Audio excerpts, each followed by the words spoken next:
Tentara Nasional Indonesia Angkatan Darat atau yang lebih dikenal dengan TNI AD merupakan kesatuan terbesar dalam Tentara Nasional Indonesia, yang mana pasukan infanteri merupakan kekuatan utama dan terbesarnya.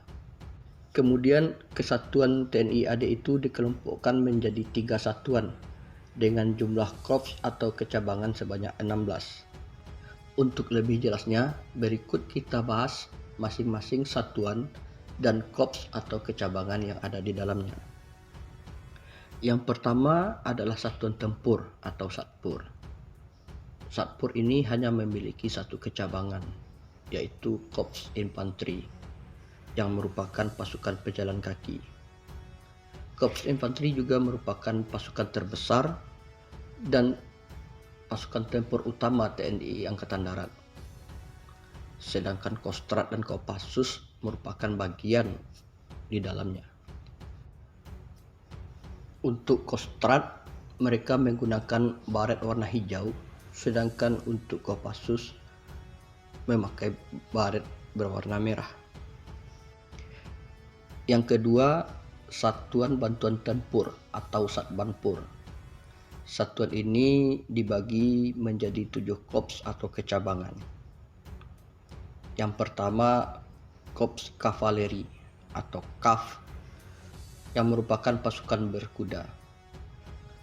Pasukan kavaleri berperan sebagai satuan yang mampu bergerak dengan cepat dalam skala besar, sekaligus berfungsi sebagai penyerang kejut atau pendobrak yang akan membuka jalan bagi pasukan infanteri. Yang kedua ada Korps Artileri Medan atau ARMS, adalah kesatuan senjata berat.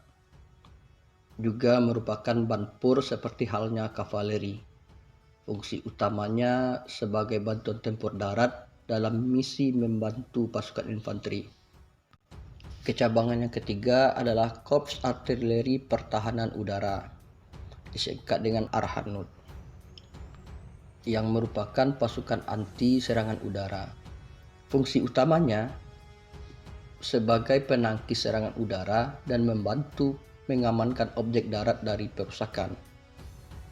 Kecabangan keempat adalah Korps Penerbang atau CPN, adalah kesatuan yang fungsinya sebagai mobil udara, menembak untuk target di balik bukit, serta pengintaian udara. Kecabangan Satbanpur yang kelima adalah Korps Zeni atau yang disingkat dengan CZI, merupakan kecabangan yang fungsi utamanya sebagai bantuan tempur, konstruksi, dan bangunan perang. Zeni juga mempunyai fungsi lain, yaitu sebagai pasukan yang memperluas gerak kesatuan kawan dan mempersempit gerak lawan. Kecabangan keenam adalah Korps Peralatan atau CPL, merupakan kesatuan yang fungsinya merawat dan menguji coba alat-alat tempur, yang mana peralatan berada di bawah Pusat Peralatan Angkatan Darat atau Puspalat. Kecabangan yang ketujuh atau yang terakhir dari Satbanpur adalah Korps Perhubungan, disingkat dengan CHB. Korps ini mempunyai fungsi utama untuk menyampaikan dan menjaga informasi sebaik mungkin kepada kesatuan tempur. Kemudian kita masuk satuan yang ketiga, yaitu Satuan Bantuan Administrasi atau Satbanmin. Sebagai satuan yang bergerak di bidang bantuan administrasi, Satbanmin terdiri dari 8 kecabangan. Yang pertama yaitu Korps Polisi Militer atau CPM. CPM merupakan kesatuan bantuan administrasi atau Banmin yang fungsi utamanya adalah membantu tugas kesatuan lain dalam hal administrasi dan pengurusan hukum militer. Kemudian yang kedua, Korps Kesehatan Militer atau yang disingkat dengan CKM, merupakan kesatuan yang fungsi utamanya membina kesehatan prajurit. Kesehatan militer berada di bawah Komando Pusat Kesehatan Angkatan Darat atau Puskesat. Yang ketiga adalah Korps Pembekalan Angkutan yang diistilahkan dengan Bekang. Bekang mempunyai fungsi utama sebagai penyedia pelayanan persediaan logistik tempur dan angkutan perang.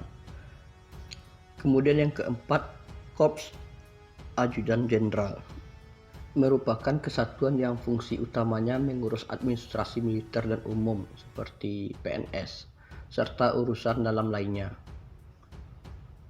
Ajudan Jenderal atau Ajen berada di bawah Komando Direktorat Ajudan Jenderal Angkatan Darat atau Ditajedan. Lanjut yang kelima, Korps Topografi atau CTP yang merupakan kesatuan yang berfungsi membuat peta tempur dan kepengurusan topografi dan berada di bawah Direktorat Topografi Angkatan Darat atau Ditopat.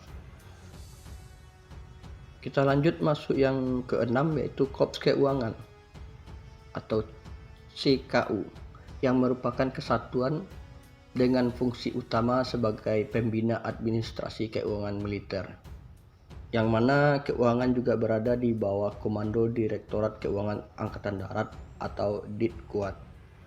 Yang ketujuh, kita masuk ke Korps Hukum atau CHK, merupakan kesatuan yang fungsi utamanya membina hukum dan peradilan militer, yang berada di bawah Direktorat Hukum Angkatan Darat atau Ditkumat.